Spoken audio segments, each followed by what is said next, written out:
Doo-doo-doo. Good morning.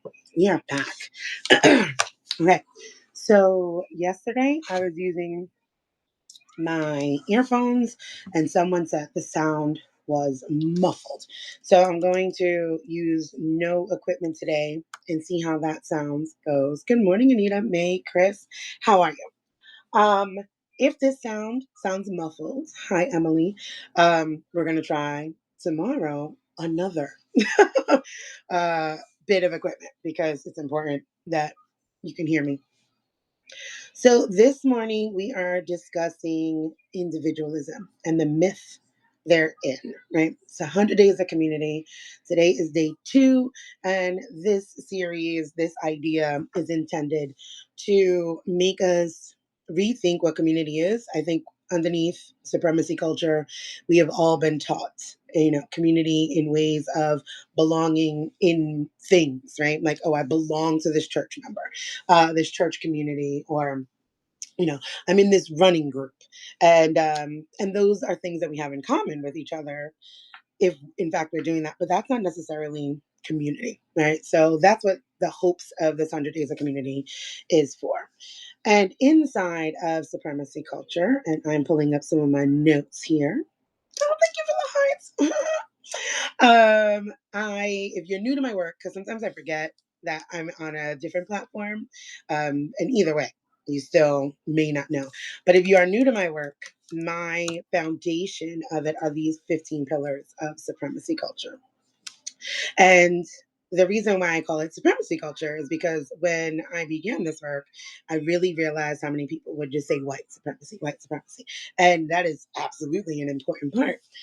But it falls flat because it talks about just one sort of supremacy. And it's a specific supremacy. It is a supremacy that impacts Black and brown bodies globally. But that's another story. Then we can only attack one thing, right? So my goal is not to limb the tree, but to excise the root of it all. So when we're talking about that, I was like, oh, I like supremacy culture better because now we could talk about all of the things that are impacting all of our bodies in one way or another. Why white supremacy is spoken about so much is because, it's inescapable, right? Because if your first marginalization is race, this is telling, and there's no way to assimilate out of it, mask out of it, hide it away. So, inside those 15 pillars, and I need my uh, thing to work a little bit better and faster, there are certain characteristics, right? And so one of them is individualism. And this characteristic is super important because it teaches us, it feeds into the American exceptionalism, the rugged individualism, the bootstrapping. And here's the truth of the matter: nobody is self made. Nobody. I'm fairly successful in the work that I do, both in the eyes of capitalism and damn sure in the eyes of my time privilege. I'm doing this sitting in my house. My kids have been off of school since the 19th due to inclement weather and or a holiday, and I've not had to call out of work, right? So there's a lot of privileges that are happening here in my own world that that happened because people believe in me. Because there's 13 people on live right now showing up and saying, you know what, I want to hear what she has to say. Or, you know what, I am going to pay for that subscription. So there's no way to say that we've been made by self, right?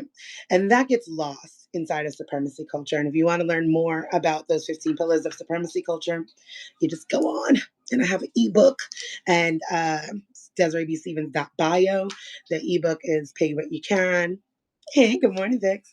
It's Pay What You Can because sometimes you can't pay anything and sometimes you got a lot. And I really do believe in equity.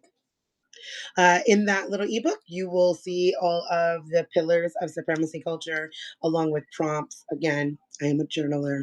I believe in journaling. I believe in questioning. And I do not believe in being the ends all be all in your journey. I want to spark a thought, a paradigm shift. So, all of that being said, good morning yet again. And we're going to come down to the 3 takeaways of today. as we unpack individualism. So, one, the myth of individualism as strength. Two, interdependence is key to liberation. And three, community as a catalyst for power and healing. Okay, we got that?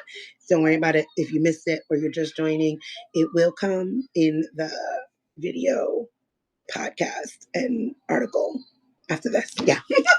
Substack does a really great job of integrating all of those things. So, anywho, the myth of individualism as strength. This idea is killing us quite literally.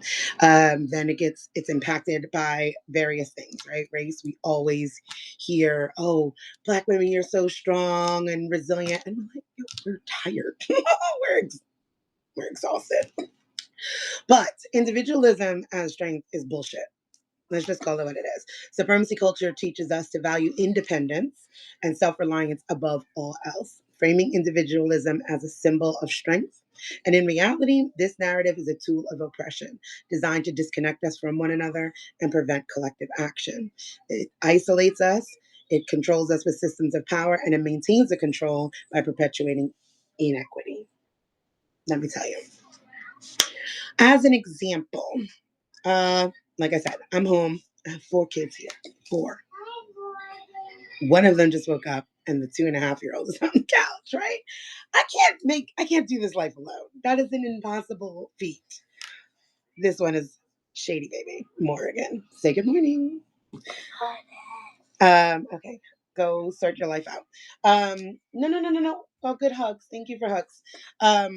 That's impossible, right? I have an amazing community that steps in, that comes, helps cook, helps clean, helps take care of the kids, watches them so I can go out. Thank you, Amanda. That's my little stinker. It's my last baby. The 2.5-year-old is my great nephew that I'm fostering. So when we recognize that strength really lies in community, I often use the example of moving up in class systems, right? I grew up in abject poverty, like cheese line poverty, like paper food stamps, and that, like, quite literally abject poverty. I had more access to things in poverty than I do now, where I'm definitely not middle class because of the way things shift. Thank you, Antonio. But I'm not impoverished. I grew up in the Bronx. I lived in apartment buildings. And if I didn't have sugar, somebody in that building had sugar, which means I had sugar, right? Now I live in a suburb and I am confined to my home. I don't have sugar.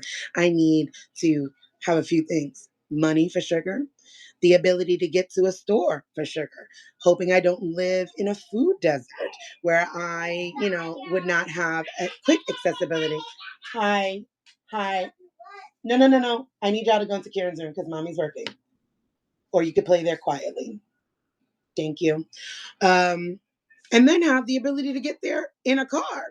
All of those things are privileges that are not often accessible to people underneath the foot of capitalism.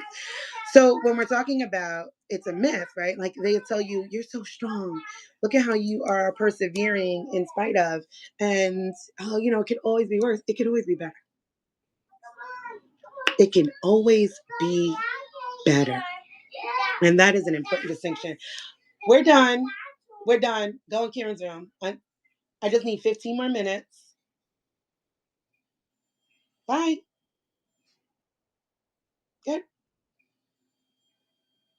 Thank you. I want to not hear them. And that's fine, but you guys are not playing quietly. So, welcome to my ADHD. I'm trying to remember what I just said. Okay, so individualism is a myth because we need all of those things in community. And that is usually my analogy that I use is in poverty, I had more access to things where outside of that community, right, where you guys are all, nothing else matters. We are all struggling to survive. So we need each other to get by. You have much more access to things, right? Like somebody to get your kids from school because our kids go to the same school. So if you drop them off because I have to get to work early, somebody else will pick them up and this person will make dinner. That's community. And the lie and the myth of individualism is saying, you're so strong. Look at you persevering, right? Morning, Sabrina. Look at you persevering through all of that. I shouldn't, I just, I want us to get out of the idea that life is supposed to be difficult, right? And that there's some merit badge for enduring suffering. It is a very Christianized thought, right? Like this idea of being pious and whipping ourselves at the feet of the higher power to, have some divine grace. Life is not supposed to be that difficult. It is not supposed to be that difficult. We are meant to hold each other. We are meant to be in community. We are meant to live in intergenerational homes. Fine if you no longer want to live like on a land or, in indigenous housing, but certain things need to shift. Second, um, point of the day. And thank you guys for being patient with my tiny humans at home. Interdependence is the key to liberation. Interdependence is, and I'm terrible at this word because of my list, the antithesis of independence, right? Because liberation work requires us to lean into the interdependence, which is the understanding that our freedom is intrinsically tied to one another.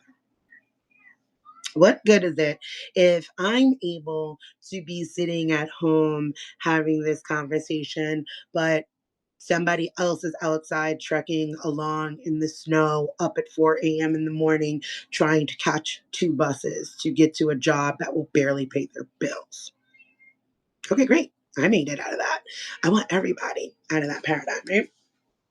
So when we could recognize that, then the true strength lies in our ability to collaborate, share resources, and build systems of mutual accountability and care.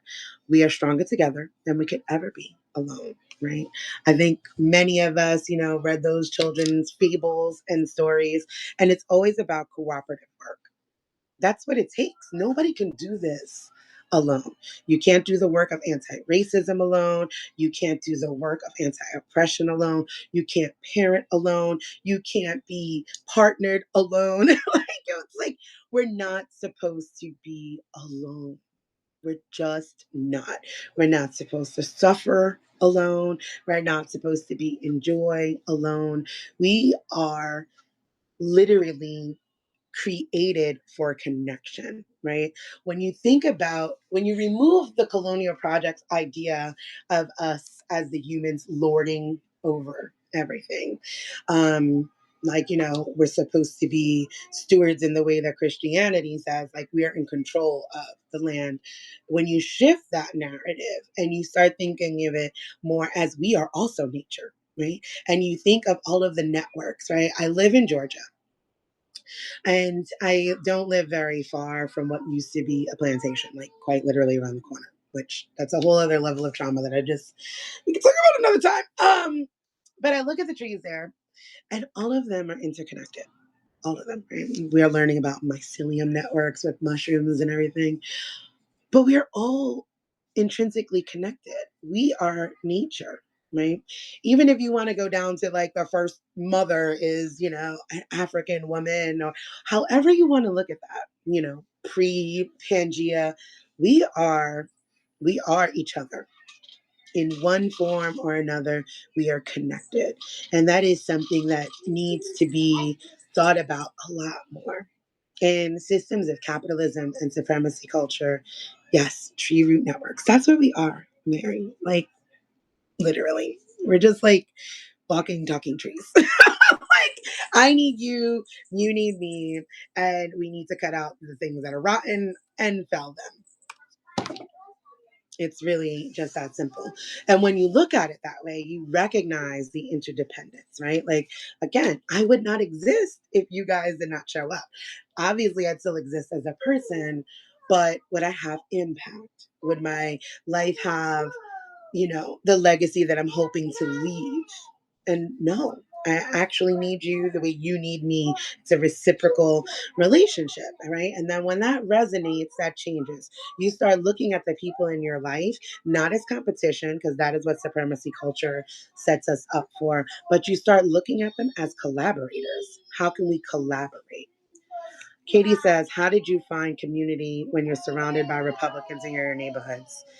Amanda says, it's so hard to break out of individualism when so many are stuck in it. without the time, space, and money to get out of it. You ain't never lied.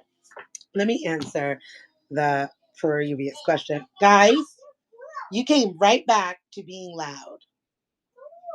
He's very loud. I need inside voices whilst I'm talking to people. Thank you. So, Katie, how do you find community when you're surrounded by Republicans in your neighborhood? First of all, stop labeling people just as Republicans. I could be a Republican for you know. Okay, like I'm not.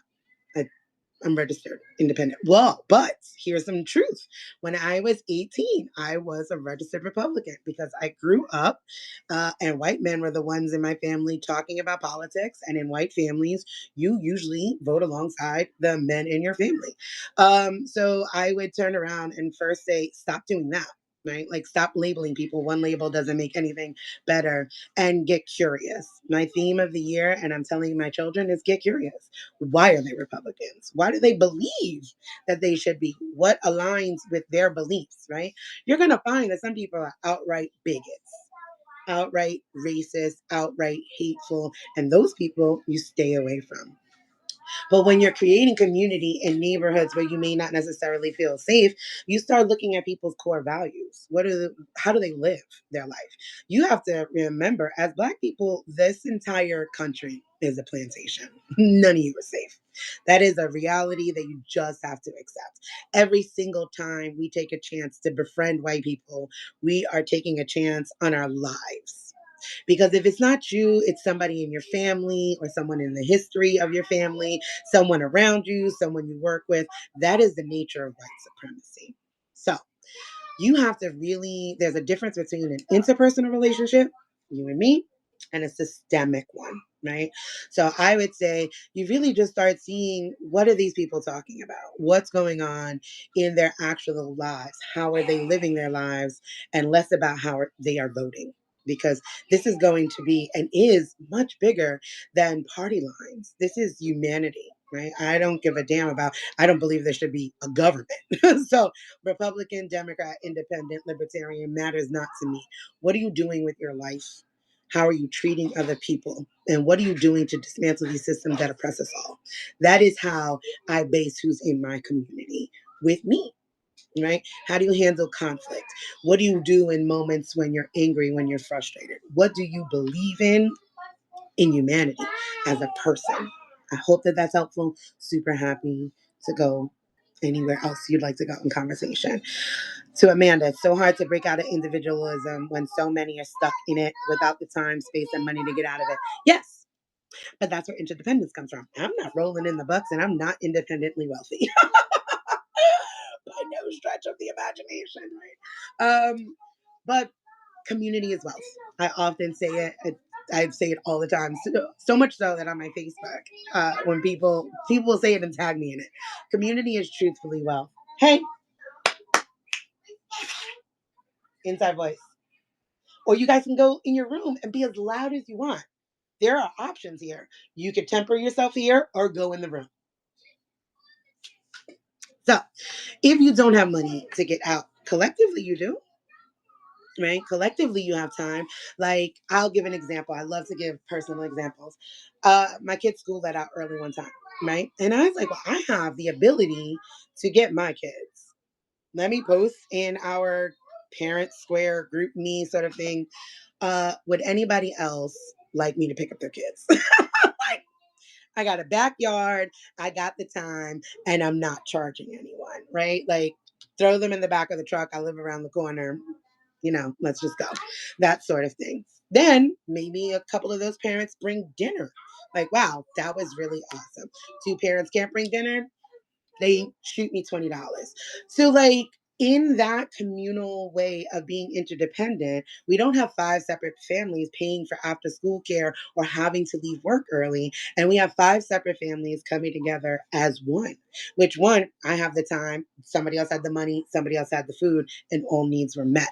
And that becomes equitable and equity inside of community. So it's going to take breaking out of individualism is going to be about accepting, collaborating, and working with each other and finding out where you're lacking and where somebody else has the capacity to meet. Capacity is something I'm big on because we all can't do the same thing. Like I said, I have the time. Maybe I don't have the food resources. Maybe I don't have the financial resources. So if you have that and you have that and I have that, together we have something really great. That's okay, Katie. We all judge, we all do, right? It's stuff that we are indoctrinated into. When we recognize that whiteness is a system that is intended to benefit those who are in white bodies, we realize that everything that we think, act, speak upon is something that we have been indoctrinated into, right? That is it. It is that simple. It is so simple. I often say I was a white woman in America until I was 28 years old because it's a way of thinking, a way of living, and a way of being. I just didn't benefit from it because I'm not white, but I benefited from it in ways of my proximity, right? The way I look, the way I speak in certain spaces and places, you could benefit and you could leverage whiteness. Another thing we'll get into if you keep hanging out with me, I don't believe in white privilege. I call it white leverage. I have a video for that. Let me know if you want me to share that. Let me see. Somebody else said something. Hi, Taylor. Tammy, I understand. My first vote, I voted for Reagan. I followed my father. Right.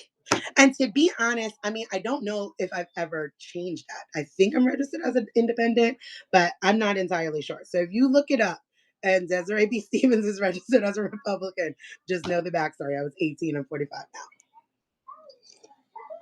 Because it is what's normal inside of white family structures. Nobody else is talking about politics but the white men. It's why things like Rumble are so popular. I exist over there and listen to it, and I'm like, even me, I have to be like, wait, let me get curious with this because that almost made sense. They say just enough that it makes enough sense that you have to really start questioning things, especially when it activates a familiarity in you, an awareness of something that you knew, you heard, something that's just been spoken about so often in your home all your life. Laura, I remember a post you made recently saying if you're 40 and don't have friends, you're the problem. And the other friends posted a similar post about it, but hers said the more issues you keep having with people and fallouts, she said it's you. But here's the thing. When I look back at the reasons I've cut people out, I am justified in my decision because of what they did or showed themselves as. I don't blame myself. And I wanted to ask about the post. I guess what I'm saying, okay, I'm trying to read that more. I guess what I'm saying is I'm continuing to do it alone for the most part. I want community, but have been burned a lot of times. So it's difficult to, I mean, I can get into that post. If you're 40 and you have no friends, it is you because of a few things. Either you've not created enough boundaries around yourself, is what that post was about. You haven't created enough boundaries in order to have healthy relationships, which gotta have boundaries to have healthy relationships. If you are 40 and above and you are just now creating those, good for you because you're most likely creating boundaries. And if you've lost people, it's because those are the relationships you've created outside of having boundaries. And those people are not healthy. So now that many of us are working towards how do I have healthy relationships with good communications, with boundaries that honors who I am as a person, you'll have that relationship and you will have community. But you can't think of community as trying to find the right words. There are ways to use community in the same ways that we use capitalism. You still can't hoard community resources or hoard community as only seeing it as valuable to what it can do for you. Community has to be something that is happening communally amongst us all. And like I said, to capacity. What you can offer into community may not be the same as what I can offer. And that's perfectly fine. But it has to be something that benefits all or some within that community. So that is part of it. You can't be like, well, I'm doing it all on my own and nobody's here for me because that's still coming at community with a capitalistic sort of view, an individualistic sort of view, as in how is community benefiting you instead of you asking, how can I curate and create a community that I benefit from considering what I can offer? Hope that clears it up a little bit. Contacting the local people who did the Women's People's March in my city. Gotta work with what you got. That's true, right? And I'm not knocking that. There's room and space for everything. I think I think that we go wrong when I never try to convince anybody of anything. Like, I said, if you're new here or if you just met me or beginning to work with me, I'm not here to convince you of anything. I really, if it resonates, then this is your truth and this is where you should be. And when it no longer does, leave, right? Because very specifically, white people are susceptible to cults because whiteness as a system is created as a cult. So I don't ever want you to be in a space where you feel like, well, Desiree said, and that's the only way there is. That's yet another pillar of supremacy culture. Only one right way. This is my way. This is what I know to be true. This is what I know has worked in my own life, in my own decolonization journey, in my own learning, in my own healing. It's what I've cultivated and curated for me. And I'm like, if it's working for me, it can work for you too, if you are willing to do that. So yeah, you begin where you are. You guys were doing so good. So this is my gentle reminder to go back down to inside voice. Good job. So good job. So yeah, talk with the women that were doing the women's march, right? Like a lot of marching, it's fine. I'm not a marcher, right? But I support it. Like, hey, I'll make sandwiches for the march. You know what I'm saying? Like, but I'm not going out to march. I'm not going to do it. Only time I'm going to go march is when we have armed white men in the front. Okay. You get some armed white men in the front of a march and you will see me right behind them. Until then, it's just not my thing. But talk to them. Talk to them about interdependence. What does it look like? A lot of these women's marches and things happen and are pushed forth by, cis het white women. And they do not have an inclination on how to be intersectional. There are people that have been doing this work for generations, 50 years, and could benefit absolutely not over here and could absolutely benefit from their bodies, their voices, and their money. And instead of doing that, they go and try to reinvent the wheel. And that would be the conversation that I would have with those. You may not go feel the snow right now. It's icy. It's not really snowing. But thanks for asking. Same thing with me. First vote 18. I voted Republican because my dad told me to vote for Bush. See, it's a very normal thing. Like I have no judgment there. You like icy? That's yummy. I love that for you. I'm trying to scroll. That does. Oh, I'm glad it did explain it, Laura. Armed white men come to the front. Yes, Tammy, that's it. That's it. Hey man, I will be the first one with a bullhorn when white men are at the front, armed. Okay? That's the only march I want to either curate or participate in. Need some armed white men to the front so then they know that we mean business. I appreciate your commentary. Not quick enough to comment. No worries. I'm not reading it quick enough either. I love you guys. But you are like literally here and I'm literally live. This is the last time I'm gonna tell you, or you guys are gonna have to go in the room. Go back over there. No, don't tell me no. Just do what I'm asking you to do. And this would be so much easier. I need 5 more minutes. You've been so patient. Can I get 5 more minutes? Can we at least have a snack since there's no He had breakfast. And there is breakfast in there. You can serve yourself. If you go in the air fryer, there's bacon and waffles. Or if you'd like, you can wait for me and I'll serve you. But I'm still going to need 5 minutes more. Okay, thanks.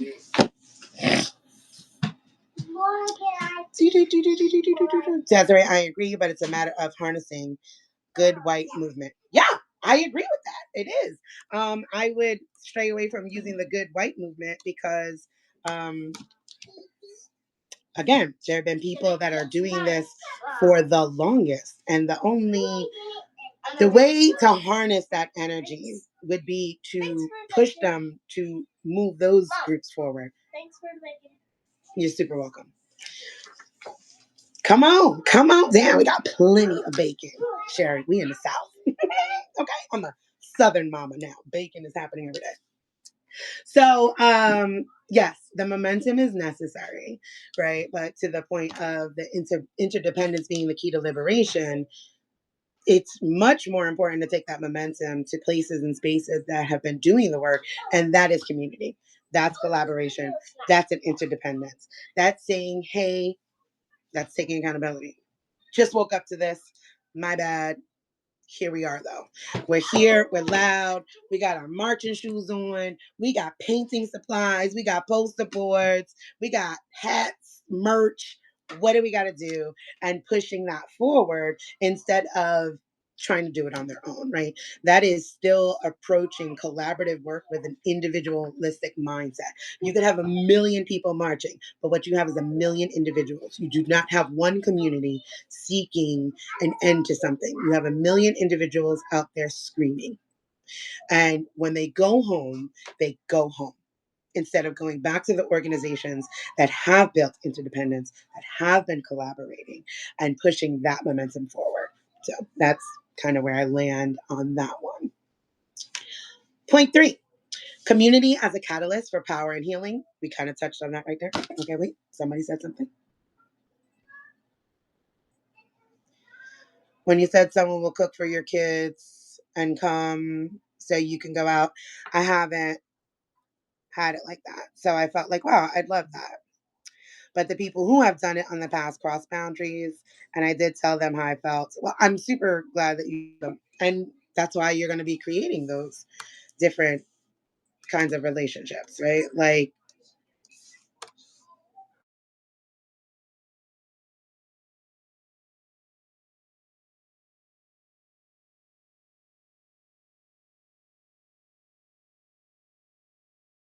you away with that?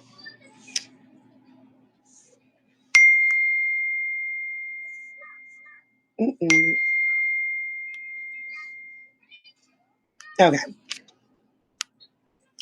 I hope I'm back. Sorry about that. Put my phone back on Do Not Disturb. Hi, T'Challa. You guys want to meet T'Challa? So third point, community as a catalyst for power and healing. Kind of got an example of that with what I was saying in regard to the using the momentum and pushing forward groups that that have been doing the work. Um, but here's what I wrote on. When we reject individualism, we open ourselves to the transformative potential of community. Collective action shifts power dynamics, amplifies the voices of the marginalized, and creates spaces for healing. For example, mutual aid networks and community care practices demonstrate how we can redistribute resources and responsibility, fostering equity and resilience. Stand by, Mary. Right. So I'm thinking we could push them to more than marching. Let's march to civil disobedience and other forms of resistance. Absolutely. Absolutely. Bring them to those spaces and really like what I'm saying, like with this catalyst of power of healing, rejecting that individualism. Sir, I'm working. This is the boy. They don't care that I have a job or that it keeps my lights on. Okay. Good morning, Miss. Your tea is on the counter. Well, your cup is ready. Just pour the hot water. So when we're doing that sort of work, when we're coming into community, we we release the power, right? Like I'm gonna turn around and I'm gonna say, yes. For me, as an example, I like to use me because I think lived experiences are important. Inside of Makeshift Happen, I'm not the end all be all, right? I'm like, hey, what do you think is good? What are you good at? You should do that, right? I'm good at lives. I like to talk to the camera. I was not always, right? But somebody else within there may not. But I could turn around and say, hey, this person, something is good. And this is where their voice leads to strength, right? Like part of my 100 Days of Community, I reached out to a couple of other educators and leaders in spaces. And I'm like, would you like some space on this platform? Would you like me to, center the work that you're doing? Even if you don't want to come on live, I can put some of your resources in there. That's collaborative. That's community. That's power dynamics and shifting things, right? I'm not, like I said, the end all be all. I'm not the final voice on liberation. I am a voice in a sea of many voices that matter, that are super important, right? When I talk about liberation from the way I do the work is like self, work, and home, right? Yolanda Williams of Parenting Decolonized invited me to be a co-host in the Conscious Parenting Group. right? But that's her space. But my voice mattered in that space. But now we're collaborating. So it has a greater reach, right? So we could talk about things from my perspective of parenting and decolonized parenting and parenting for liberation. I have a different way of doing it than she does. It doesn't make hers wrong or mine right. Sustainable solutions. Highly recommend them here on Substack, right? Thank you. It's a lot of kids. I had a podcast with Sinjada, and I love the way that he approaches dialogue, right? So, like, I actually am intending to reach out to him this week and be like, hey, would you be interested in hosting something on how to have, healthy dialogues? Because that's his thing. Do I know how to do that? Yes. Is he more of a powerhouse in it? Absolutely. So why not bring that into this space and share? And that is how you build that sort of community that not only empowers you, but empowers others because they're getting the very best of the best happening inside a community. Let me see. See you tomorrow, Sabrina. Yeah, my kids are home, and I'm glad it's Amira and Emily. So I have actually gone over a little bit of the time, and I'm really big about boundaries and respecting time boundaries. So I want to say, one, thank you for showing up. Super important to me. Two, thank you for understanding that I have children. And they don't care that I have a job. And this is day 2. Tomorrow is day 3. And let me see. I have my little list on my notes app because I'm trying to do better about my life. So I could give you a sneak peek of what that is about. And day 3, Lord have mercy, my eyeballs, is recognizing internalized impression in ourselves. That's one of my favorite things, right? Because we do this. We are so self-harming in our language and the way we treat ourselves. And during this season of self, which is the series that has been ongoing, we're going to be focusing on that. So I'll see you tomorrow at 9:30. And as a reminder, these first 10 days are going out to everybody. After 10 days, it will be 2 paid subscribers only. And if paying is a barrier, email me, scholarships@DesireeBStevens.com. Stevens is with a PH, and you will have it free. Compia, just like that, because that's equity. Hope y'all do good. All right, I gotta go, parents. Love you guys. I mean it, and I will see you tomorrow. Bye. Bye. Love you so much. See you tomorrow.